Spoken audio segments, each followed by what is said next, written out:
વડોદરામાં એસટી બસના ઉદ્ઘાટન સમયે માથાકૂટ અને હોબાળો થયો। સ્થાનિક નાગરિકોએ કાર્યક્રમ દરમિયાન ઉગ્ર વિરોધ કર્યો છે। નિઝામપુરા બસ ડેપોથી થરાદ સુધીની એસટી બસ શરૂ કરાઈ। અગાઉ અનેક બસો ચાલતી હતી। એક બસથી અસંતોષ હોવાની વાત નાગરિકોએ કરી છે। વડોદરાથી પાટણ, હારીજ, અંબાજી, ડીસા સહિત અનેક બસો ચાલતી હતી। એસટી તંત્રએ 40 જેટલા રૂટ પર બસો બંધ કરતા મુસાફરો પરેશાન છે। તમામ બંધ રૂટ ફરી શરૂ કરવાની નાગરિકોએ માંગ કરી છે। ચૂંટણીમાં વિપરીત અસર પડશે તેવી પણ નાગરિકોએ ચેતવણી આપી છે। નિઝામપુરા બસ ડેપો અસામાજિક તત્વોનો અડ્ડો હોવાના પણ આક્ષેપો નાગરિકોએ કર્યા છે। ધારાસભ્ય કેયુરભાઈ રોકડિયાની આગેવાનીમાં બસનું પ્રસ્થાન।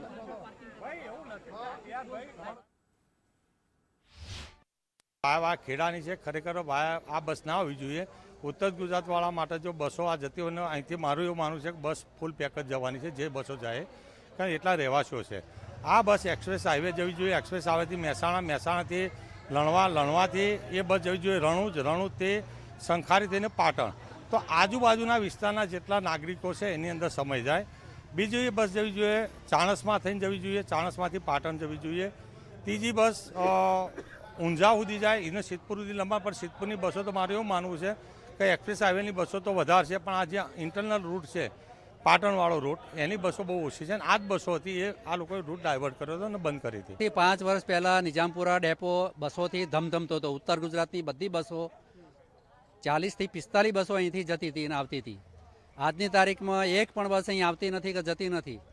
આ એરિયાની અંદર 4 થી 5 લાખ ઉત્તર ગુજરાતના અને સૌરાષ્ટ્રના લોકો રહે છે અને એ લોકોમાં સવારે 4 વાગે સેન્ટ્રલ ડેપો જવું પડે છે બસ પકડવા માટે, પણ કોઈ વાહન પણ મળતું નથી, રિક્ષા પણ ના મળે સવારે વહેલા।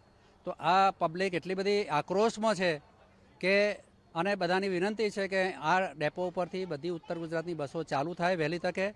આ જગ્યા પરના સિનિયર સિટીઝનોની માગણી હતી કે આ જગ્યા પરથી ઉત્તર ગુજરાત તરફ જતી બસ એ શરૂ કરવામાં આવે અને એના આધાર પર સરકાર દ્વારા ખૂબ ઉદાર નિર્ણય લઈને આજે પહેલી બસ આ જગ્યા પરથી ઉત્તર ગુજરાત તરફ જતી બસ શરૂ કરવામાં આવી છે। ભવિષ્યમાં હજુ વધુ બસો મુકાય એવો સરકારનો અમારો પ્રયત્ન રહેશે। આજે પહેલી બસ, મેં કહ્યું ને, આજે પહેલી બસ અમે શરૂ કરી છે। ભવિષ્યમાં આ જગ્યા પર રૂટ વધારીને અલગ અલગ જગ્યા પર ઉત્તર ગુજરાત તરફ જતી બસો મૂકવામાં આવશે। આ ડેપોનો ઉપયોગ ફક્ત સુવા માટે અને દલાલો માટે, જે લોકો જમીનોનો ધંધાકીય કરે છે એ લોકોનો અડ્ડો છે। અહીંયા માણસો એ જ રહેશે, બાકી અહીંયા કોઈ બસ જવા આવવા માટે ઉત્તર ગુજરાત સૌરાષ્ટ્રના પબ્લિક આ એરિયામાં છે 1 લાખ પબ્લિક છે, છતાં બી કોઈ જોવા વાળું નથી। જયારે ચૂંટણી આવે, જે બી રાજકારણ હોય એ એમનો રોટલો શેકવા માટે આ બધું તૈયાર કરે છે, બાકી કઈ નથી। આ એક બસ એ બી વાયા ખેડા, આણંદથી કરી કોઈ મતલબ નહીં। એક્સપ્રેસ હાઈવેથી જશે તો લોકો એને જશે, નકા હાઈવે ઉપર 100 રૂપિયાની લક્ઝરીમાં જ જતા રહેલી પબ્લિક।